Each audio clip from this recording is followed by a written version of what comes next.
hay un proceso por medio del cual Dios ha querido comunicar su voluntad salvadora a toda la humanidad, y estamos viendo que sí, pensamos que sí, Dios ha hecho, hizo, hace y seguirá trabajando en ello. Entonces, hoy vamos a tocar un tema relacionado con esto mismo, inspiración. Un tema demasiado sencillo para el gusto de la mayoría, pero un poquito complicado si nos hacen preguntas específicas o si nos piden más detalles en cuanto al tema de la inspiración. Tenemos que esforzarnos por llegar a nuestras propias conclusiones de lo que creemos, y principalmente si lo vamos a enseñar en nombre del Señor Jesús, que esa es la parte más delicada. No importaría lo que usted crea, si no va a afectar el trabajo salvífico de Dios, pero cuando usted dice, estoy hablando en nombre de Dios y dice barbaridades, allí es donde le voy a caer siempre encima. Y es obligación de todos los cristianos no permitir esas insolencias que no ha estudiado algo y anda diciéndolo como pavo real, que da a entender lo mucho que sabe, lo mucho que no sabe, etc. W.T. Conner dijo lo siguiente: la revelación precedió a la Biblia. La Biblia es el producto de la revelación. La revelación fue antes de la Biblia. Y la Biblia es el producto de la revelación.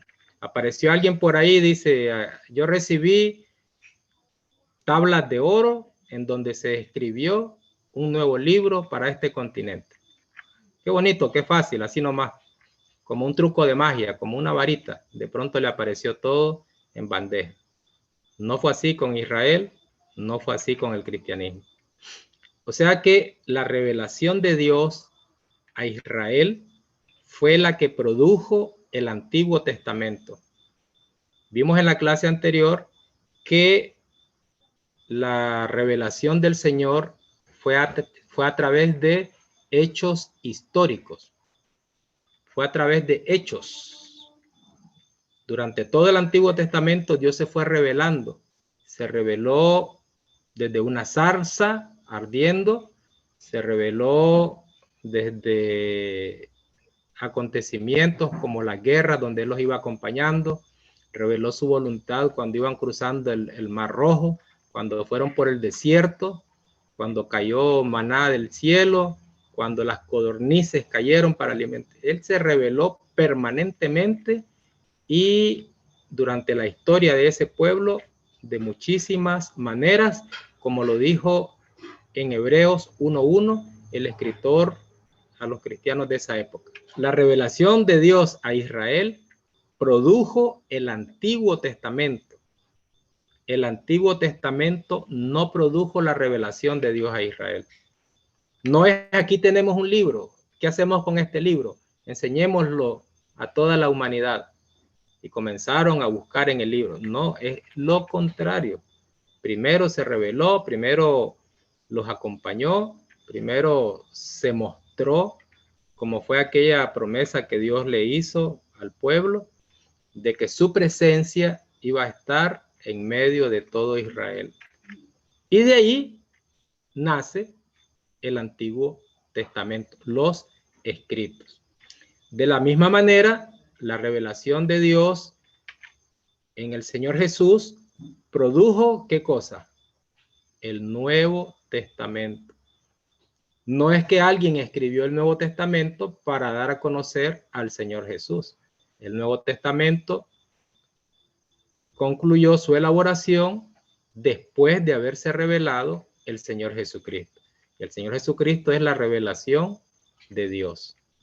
El Nuevo Testamento no produjo la revelación de Dios en Jesucristo, en el Señor Jesús, sino lo contrario.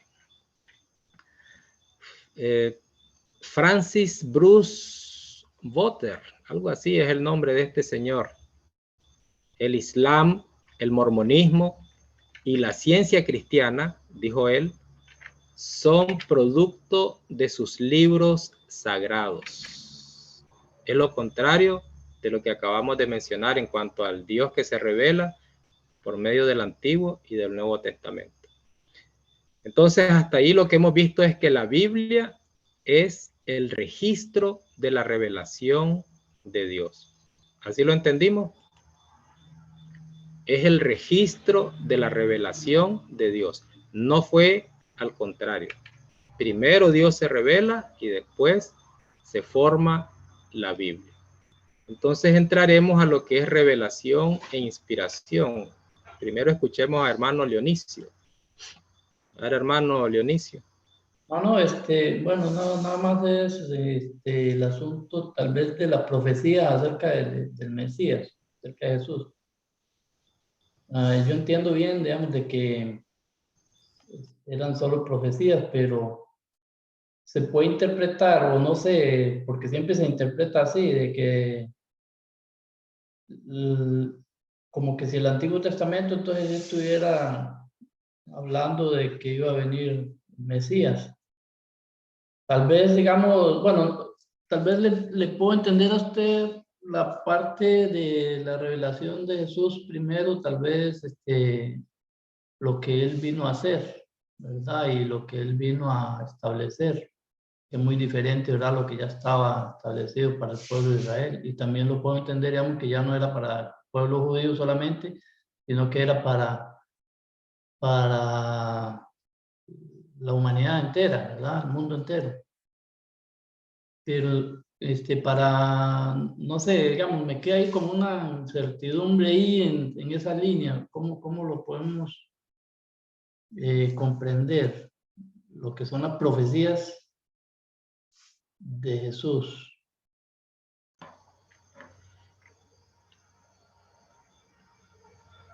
Estoy haciendo una pausa porque estoy tratando de entender su pregunta, si es que es pregunta o si era solamente comentario. Es en el contexto de lo que acabo de decir, que primero Dios se revela y después sale el Antiguo Testamento. Entonces usted dice, primero se reveló, pero no había venido el Señor Jesús. Lo que pasa es que son dos etapas, no es la misma etapa. Entonces Dios se revela y esa revelación de él a Israel es el Antiguo Testamento. El Señor Jesús se revela o revela a Dios y después de eso es que aparece el Nuevo Testamento. El punto de las profecías tal vez tiene mucho que ver con el tema que vamos a ver hoy, que es el de la inspiración. Dios quiere demostrarle al mundo entero de que hay un plan preestablecido y que dentro de ese plan todo va concordando conforme la historia tanto del antiguo como del nuevo. Entonces, como para ratificar un mensaje que viene revelándose de parte de Dios a través del Señor Jesús, las profecías son tal vez como evidencia de que es algo sobrenatural, es algo divino, celestial, y que no es cualquier gato que iba a desarrollar un plan como el que se encuentra en ambos testamentos. Entonces, no tiene por qué encajar, ya que se trata de algo que viene posterior a complementar. Y tal vez tiene mucho que ver con la palabra inspiración. Y no sé en qué sentido lo vamos a manejar después de la clase de hoy. Si para ustedes inspiración va a significar una cosa y para mí puede significar otra. Porque si un hombre no hubiera sido inspirado por Dios, ¿cómo iba a predecir el acontecimiento de miles de años en el futuro? O centenares de años después, en algunos casos. Inspiración, asunto que Dios manda a una persona que no está escrito, que todavía no se ha hecho para mí. Y revelación es cuando ya se está haciendo. Lo que Dios mandó a través de la inspiración. O sea, que para usted primero es la inspiración y después la revelación. Sí. Hasta ahorita estoy cayendo a la cuenta de lo que dijo.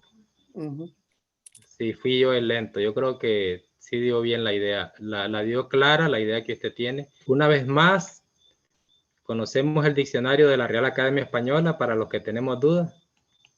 Bueno, pero como los agarré a quemarropa, no fue una tarea en casa, no les dio tiempo de montar en su caballo, ¿verdad? De buscar el diccionario. Se los voy a leer. Revelación, manifestación de una verdad secreta u oculta. Ese es un concepto. Y el otro concepto es manifestación divina. Dios se manifiesta, eso es la revelación en el sentido bíblico, según la Real Academia Española. Inspiración, ilustración o movimiento sobrenatural que Dios comunica a la criatura. Y el otro es estímulo que anima la labor creadora en el arte o la ciencia. ¿Cuál de los dos creen ustedes que nos interesa esta noche? El primero, dice Raquel. Manifestación de una verdad es revelación. O sea, lo que estaba en secreto, darlo a conocer, o manifestación divina. Inspiración es ilustración o movimiento sobrenatural que Dios comunica a la criatura. Y es donde viene el punto. No estamos diciendo casi lo mismo. Revelando el secreto, dando a conocer, no es casi igual. Ahora, ¿qué es ilustración? Hermano Julio, ilumínenos un poquito. Ilustración, porque eso es lo que dice la RAE. La RAE dice que inspiración es ilustración o movimiento sobrenatural. Hermano Julio. Bueno, ilustrar sería mostrar, o sea, reflejar algo. Ok, casi como revelación, según hermano Julio. Bueno, ilustración es dar luz al entendimiento. Algo así, ya tratando de hacer una frase corta y más fácil de pronunciar y de entender. Inspiración vendría a ser algo así como la manera sobrenatural en que Dios nos hace entender algo. Revelarse es una cosa y que lo entendamos es otra. Puede aparecer un ángel del cielo, pero si no tenemos un mensaje inspirado, no podemos interpretar la función que está haciendo ese ángel. El ángel que llegó para el nacimiento del niño Dios. Entonces, inspiración es ya una manera siempre sobrenatural, ambas cosas son sobrenaturales, pero con la palabra inspiración viene un mejor entendimiento, un entendimiento de esa ilustración sobrenatural que Dios comunica a nosotros. Y de eso seguimos hablando. O sea, apenas estamos tratando de entender la diferencia entre estas dos palabras. Dios obra a través de la historia para dar a conocer la salvación. Eso es lo que vimos. Y eso es lo que llamamos revelación. Inspiración es la obra de Dios en los escritores bíblicos para garantizar un correcto registro de la revelación. Inspiración es la obra de Dios directa dentro de los escritores bíblicos para garantizar el correcto registro de la revelación. Es como lo que Dios quiere con la inspiración es como decir, por si le quedaba duda, algo así. Es decir, para que lo puedan entender definitivamente. Es eso lo que nos quiere decir, si estoy entendiendo bien. Fíjese que trato de entenderlo como una manera de ratificar el mensaje de Dios, porque hay muchos elementos que intervienen en este proceso de la revelación e inspiración divina. Muchos de los que vivieron en la época en que Dios se dio a conocer o se reveló, no tuvieron acceso a estos escritos, ni siquiera conocieron esos libros. Esos escritos ya serían más bien para nosotros, para generaciones futuras.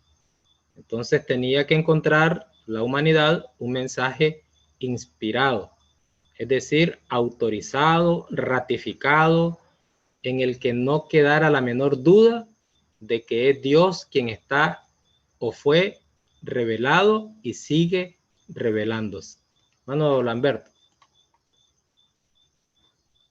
Sí, hermano, como si hablamos de la inspiración, tenemos que hablar de personajes como Isaías, Jeremías, Samuel, que fueron personas inspiradas para mandar un mensaje a los reyes y también a los pueblos. Ahora, ¿dónde está la revelación? Ahí es cuando pasaba lo que los profetas decían. Y en los 12 apóstoles también pasó, pues ellos hablaron a través de la inspiración el evangelio y después fue revelado a través de las diferentes formas que existieron en ese tiempo, ¿no? Para nosotros hoy en el presente. Nada más. Gracias, hermano, por su comentario. Siempre breve y directo, ¿verdad, hermano Lamberto? Conciso, al grano. Excelente. Inspiración se deriva del término latino inspiratio, que significa inhalar. Literalmente significa inhalar. Y de allí tal vez si hubiéramos empezado, quedaría más claro el tema de inspiración. Inhalar es llevar el aire hacia adentro. Ese es el significado literal. Inhalar, llevar el aire adentro.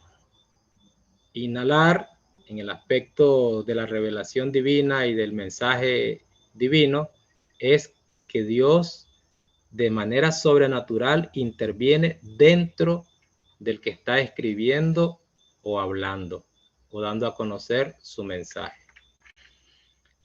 Hay un señor, Augustus Strong, aquella influencia del Espíritu de Dios sobre las mentes de los autores de la Escritura, que hizo que sus escritos fueran el registro de una revelación divina progresiva y suficiente cuando son tomados como conjunto e interpretados por el mismo Espíritu que los inspiró para llevar a Cristo y a la salvación a todo aquel que lo desee honestamente.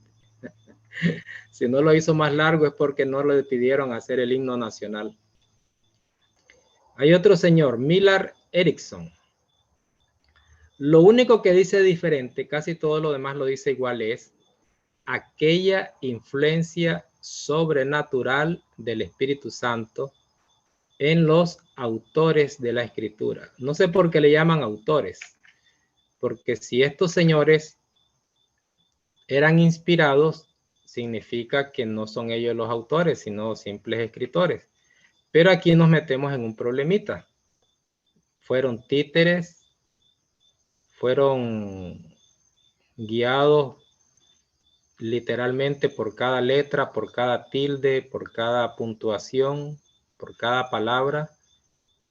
No tuvieron un criterio propio. Allí es donde entra un problemita, donde el tema no se hace tan fácil tampoco, porque cada escritor tuvo su propio estilo.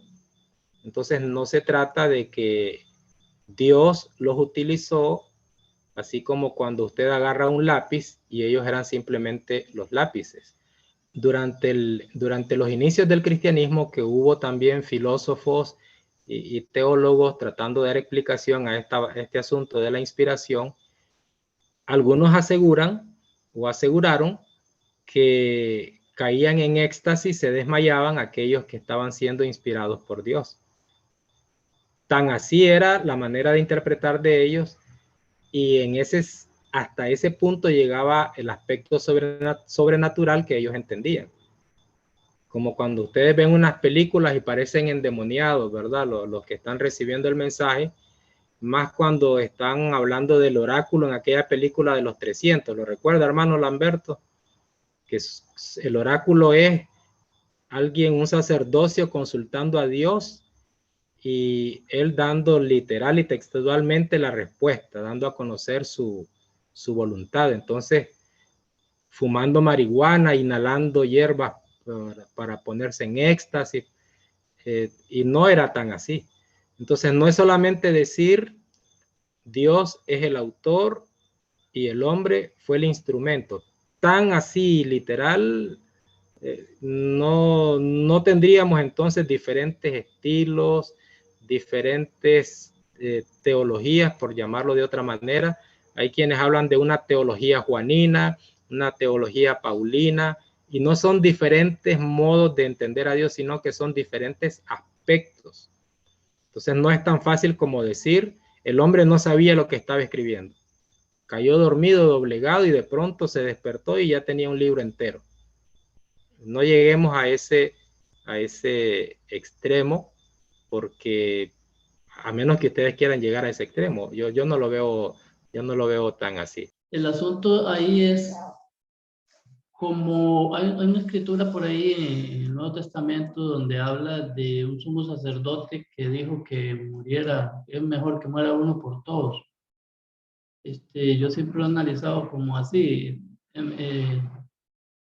No sé, la situación de la inspiración, porque también como siervos de Dios, cuando predicamos a la iglesia o a alguien, estamos dando la palabra de Dios, no solamente leemos la Biblia, sino que persuadimos, y en esa persuasión, no sé, digamos, muchas veces yo siento, lo creo así, que por lo que uno ora al Señor antes de salir a evangelizar o antes de dar un sermón o antes de enseñar una clase, a veces logra darse a entender claramente y muchas veces edifica. Entonces digo yo, bueno, será esa la forma. Sabemos que a la hora de que los escritores, ¿verdad? Estaban, dicho sea de paso, escribiendo, ¿verdad? Las cartas o los libros o, ¿verdad? Todas estas cosas que escribieron, que hoy en día son el canon, ¿verdad? Son la palabra de Dios. También, digamos, a Dios actuó ahí llenándoles de la sabiduría y entonces por eso llegó a ser, digamos, o se llegó a escoger que como inspirado, porque hay muchos libros también, bueno, entra el tema ya, un tema que es muy tedioso, perdón, el asunto de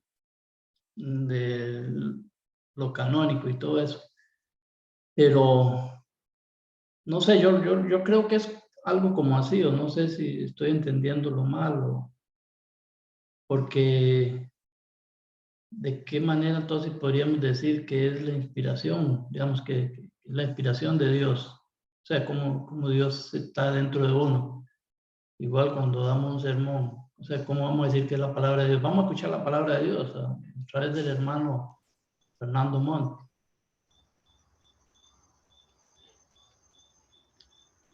Aunque ustedes no lo crean, no, yo sé que lo creen. Si de casualidad me toca predicar en alguna congregación y alguien dice, vamos a escuchar palabra de Dios, mis primeras palabras antes de iniciar el sermón no es cierto, les digo, vengo a hacer comentarios de la palabra de Dios. No me importa quién está dirigiendo la oración, pero yo no permito que me eleven tanto como que cada cosa que yo estoy diciendo sea palabra de Dios. Y si aún los escritos de Pablo, yo no creo que cada palabra dicha por Pablo sea palabra de Dios, mucho menos que cada cosa que yo vaya a decir sea palabra de Dios. Ahí es donde le digo que a veces somos muy minuciosos y a veces somos muy liberales, en cuanto a qué es inspiración, qué es palabra de Dios. Yo estoy convencido, si no fuera miembro de la iglesia, que en la Escritura, en la Santa Biblia, hay palabra de Dios. Pero me niego a aceptar que cada letra es palabra de Dios. Yo, en mi criterio, pienso que hay que buscar esa palabra de Dios. Dentro de esas cartas, dentro de esos libros, la puedo encontrar, pero no en cada cosa que se escribió. Porque como les estaba mencionando, el estilo del escritor, el contexto del escritor, los saludos, salúdenme a la Filomena, dice, salúdenme a Pancracio. Y yo digo, ¿y qué palabra de Dios encuentro en esta frase? Ah, bueno, Dios me está enseñando que hay que saludar a los hermanos. Y así. Y me dice un día a ver, Kelly, si algún día miras este video, me dice Kelly, porque yo le pregunté la pregunta que les hice a ustedes en aquella clase de interpretación, o a algunos de ustedes. Cuando le dice Pablo a Timoteo, tráeme el capote que dejé por allá. Y le digo a Kelly, ¿cuál es el mensaje de Dios? Ah, Dios nos enseña en ese pasaje a que tenemos que ser muy responsables y que no podemos ser olvidadizos. Y comenzó a sacar 2, 3, 4 lecciones de esa parte en la que Pablo le dice, dejé el capote. Y yo siempre uso este ejemplo, entre otros, porque me causó mucha gracia la interpretación de ella. O sea, seguía siendo palabra de Dios y no hay manera de sacarla. Y con el hermano Leonicio, pues esa es la tarea que le toca, hermano. Por eso estamos en clase, para analizar todo lo que estamos viendo por aquí. ¿Y de dónde sale la palabra inspiración? Lo menciona la Biblia, autoproclama la Biblia que ella es inspirada, aunque no lo diga de qué forma, pero se autoproclama a ella como palabra inspirada, o de dónde sacamos esta discusión o este tema de análisis, de dónde lo saca la teología. Hay algunos versículos que nos dan esta idea. Segunda de Pedro 1, 20 al 21. Fue uno de los que me aprendí de memoria hace 40 años, que me obligaba una viejita por ahí que me daba clases en la escuela dominical, me daba las clases de versículos que nunca se me olvidaron. Mire cómo era de rigurosa, de estricta, firme. 125 versículos que nunca he podido olvidar y no hay manera que los olvide. Uno de ellos fue Segunda de Pedro 1:20 al 21. Sabiendo esto primero, que ninguna profecía de la Escritura produce una explicación propia, porque la profecía nunca fue traída por voluntad humana, sino que los hombres hablaron de parte de Dios, impulsados por el Espíritu Santo. Vean esas 3 versiones y alguien dígame a qué se refiere de que ninguna profecía produce una interpretación propia.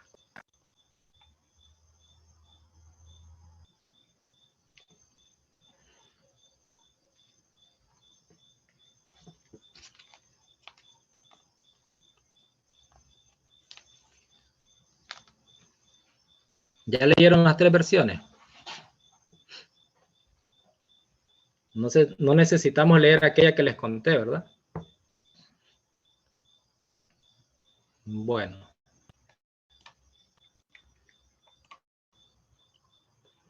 Ante todo, tengan muy presente que ninguna profecía de la Escritura surge como interpretación propia. ¿Qué quiere decir ahí? A ver, ¿quién me explica esa parte? Dice que ninguna profecía de la Escritura es interpretación privada. Bueno, la verdad que como ya bien decía, las profecías son dadas por el Señor. Entonces no debe ser algo que es propio de nosotros, sino que algo que se tiene que revelar porque Dios lo está mandando. Si el Señor dentro de las cosas que Él, fueron las profecías en cuanto al nacimiento de nuestro Señor Jesucristo, en cuanto a la gracia que íbamos a tener por parte de Él, eso no era algo que iba a ser propio de nosotros, porque no es propio de nosotros, sino que algo que el Señor lo iba a revelar para todo el mundo. Entonces no puede tomarse como algo propio, como dice, como una interpretación privada, como que fuera algo propio mío, sino que tiene que ser que algo inspirado por el Señor que lo manifestó a su pueblo. Nosotros lo podemos interpretar de una manera, sin embargo, la inspiración la da Dios. Y a través de la revelación que solo Dios la puede dar, es algo sobrenatural.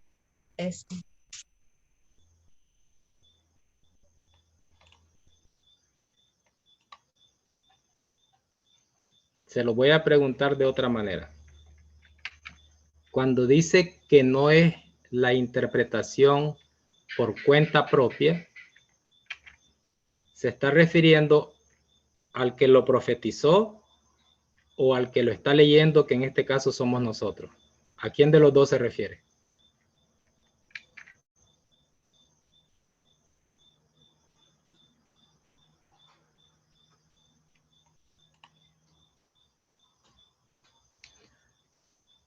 El que escribió la profecía está interpretando el mensaje de Dios y nos lo dio a conocer, o nosotros estamos interpretando la profecía. Claro, en el texto se establece que no debe ser interpretada por la persona, pero ¿por cuál persona? No debe ser interpretada por el que la profetizó, o no debe ser interpretada por el que la está leyendo, que en este caso somos nosotros. ¿Entienden la pregunta? Dice, ninguna profecía es de interpretación propia. ¿Propia de quién? ¿Propia del que la escribió o propia de nosotros que leemos? ¿Cómo lo entienden? O al menos, ¿qué me quiso decir Yara? ¿Propia del que lo lee o propia del que la profetizó?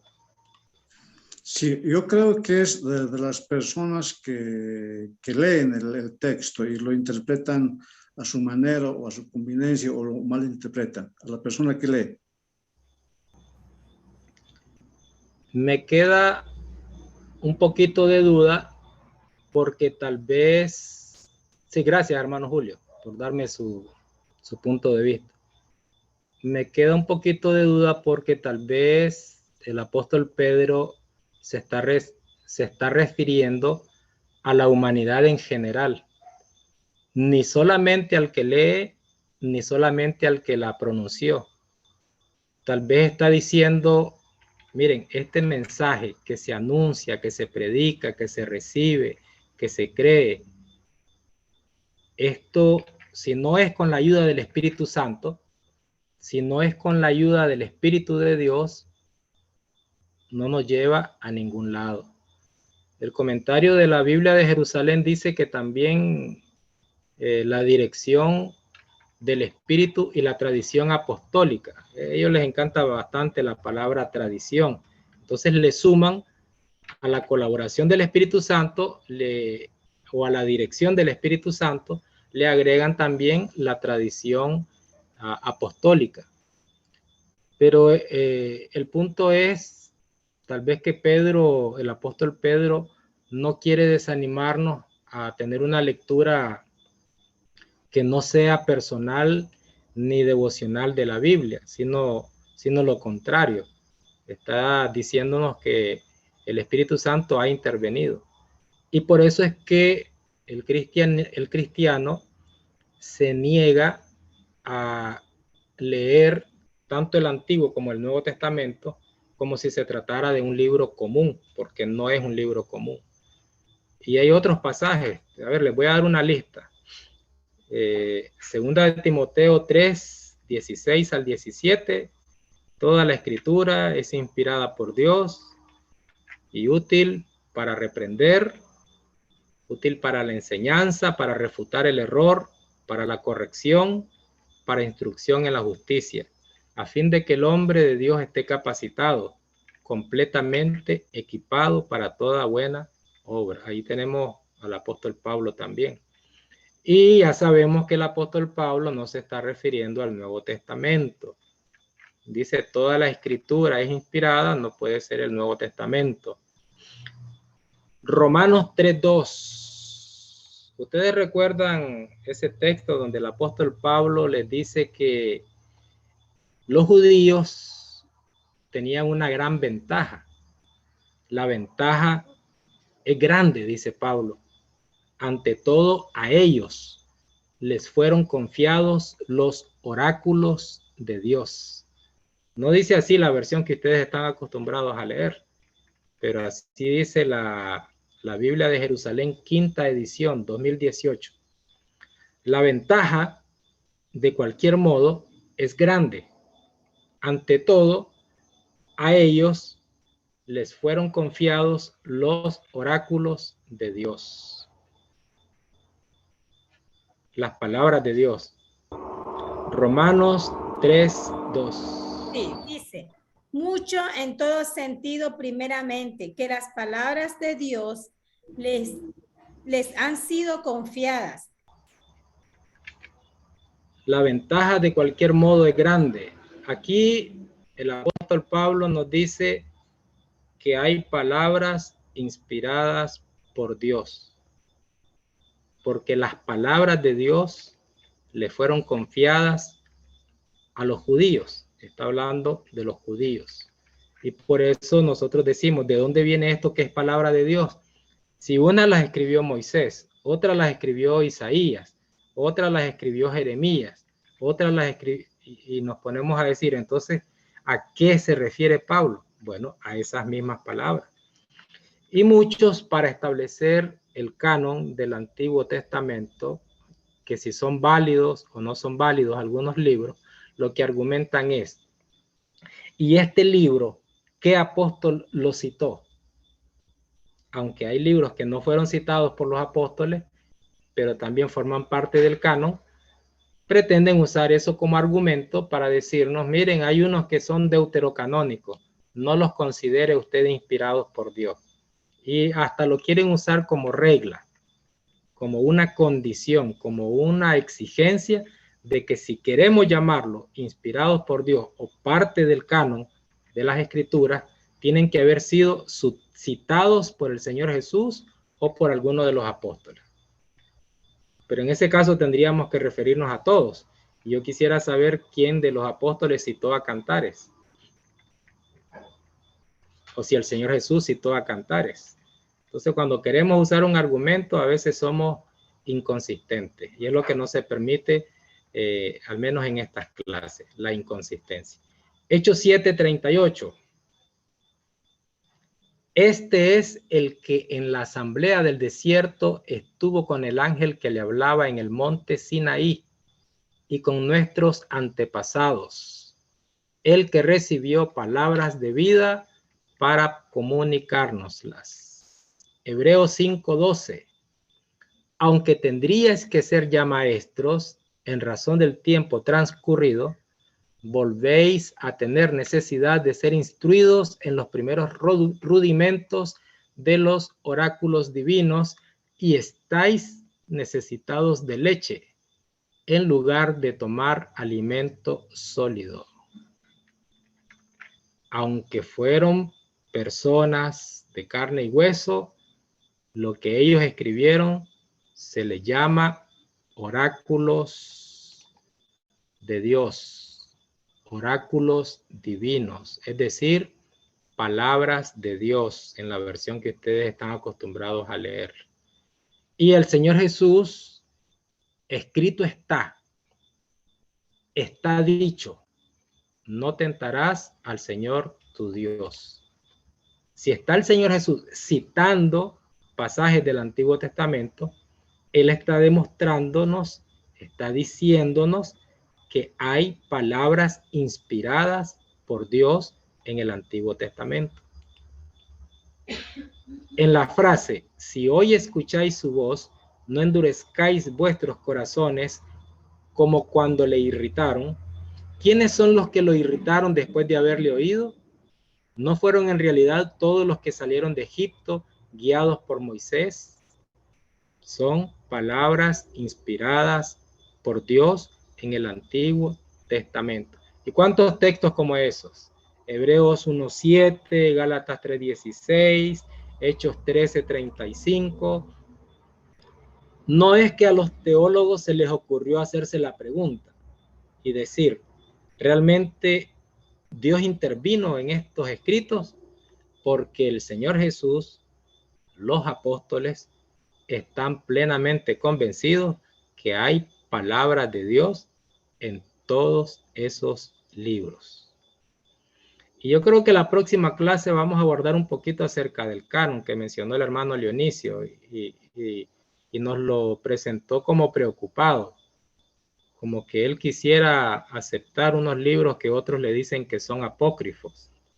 Cuando le dicen apócrifos le quieren decir de que no son inspirados por Dios, que no deben formar parte del canon, aunque para los judíos eran parte del canon y aunque para los primeros cristianos eran parte del canon. Ahora nos dicen que ya no pueden ser parte del canon. Entonces, creo que para la próxima clase, no sé si la empezamos el miércoles de la próxima semana o más adelante. No sé cuál de las que continúa. En la edad patrística, ¿cuál es la edad patrística? Donde aparecieron aquellos padres de la iglesia, aquellos que tuvieron un contacto cercano con los auténticos apóstoles, ¿verdad? Eran las fechas cercanas a los días de la iglesia apostólica. En esa edad patrística, algunos autores cristianos, tal vez influenciados por Filón. Filón fue un filósofo judío que vivió desde el 20 antes de Cristo hasta el 42 después de Cristo. Pensaban que los profetas perdían el conocimiento cuando Dios hablaba a través de ellos. O sea, se desmayaban literalmente. Y Dios los usaba, y la palabra que mejor entenderíamos para este caso sería lo de poseídos. Como que alguien está poseído y no se da cuenta de lo que está hablando. Esa era una idea entre algunos cristianos de esa época.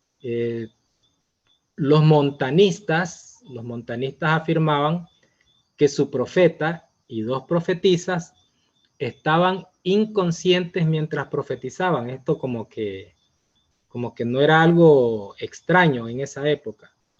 ¿Quiénes fueron los montanistas?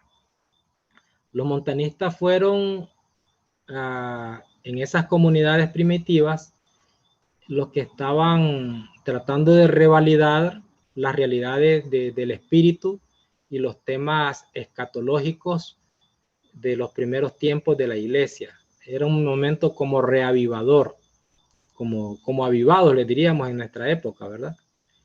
Y así, pues en esa época hubo también otros grupos que asociaban la inspiración con éxtasis. Puede que ese sea un extremo.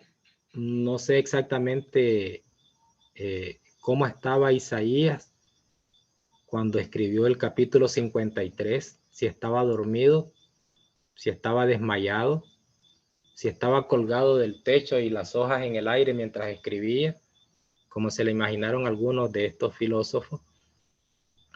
Pero lo que sí puedo ver es que hoy se le puede secularizar demasiado a esos libros. Podría ser una secularización o algo así como de muy poca intervención divina. Y es una tendencia a pensar que la palabra inspiración puede referirse a una motivación. ¿En qué sentido los personajes que escribieron estos libros fueron inspirados por Dios? Bueno, que lo hicieron en nombre de Dios, que se sintieron motivados por el amor a Dios a escribir las cosas que iban viendo. No era tan sencillo como eso. Y vamos a dejar algunas tareitas relacionadas a este punto, porque si no interviene Dios de manera sobrenatural estos libros no son confiables. La Biblia textual, de la que tanto he sacado yo algunos textos que leo y la he citado a ustedes como una de las mejores, es donde encontramos YHWH, Yahvé, es donde está Elohim, donde le pone los términos textuales, por eso le llaman Biblia textual. Ellos dicen, el texto inspirado es el original. Las copias ya no son inspiradas. Y las copias de las copias menos que sean inspiradas. Entonces ya no tendríamos un libro inspirado. Porque un manuscrito original no existe. No existe ni un solo manuscrito original. Lo que existen son copias de copias. Entonces como que nos podemos ir a otro extremo. Y aunque yo les diga lo que les digo de la Reina Valera 1960, nunca le llegué a decir de que no hubiera palabra de Dios en esa versión. Porque la palabra inspiración, a mi modo de entenderla, va más allá del texto original. Y pienso que Dios puede intervenir y quiere intervenir mientras se van sacando nuevas impresiones del texto. Yo siento y creo que Dios va cuidando de que su mensaje se mantenga íntegro, el que se relaciona con la salvación. Y algún otro extremista puede decir, no, era inspirado aquel, el original. Ahora tenemos que esforzarnos, tenemos que sudar, tenemos que ver los textos originales, examinarlos 1000 veces para poder encontrar. ¿Y cómo lo va a encontrar si ya no fueron inspirados por Dios las copias? Es una contradicción. Tendrían que decir ellos, aunque aseguran que no es cierto, tendrían que decir que ya no existe el texto inspirado. Y no creo que haya dejado de existir, que se haya quemado o evaporado en el aire o destruido por el tiempo.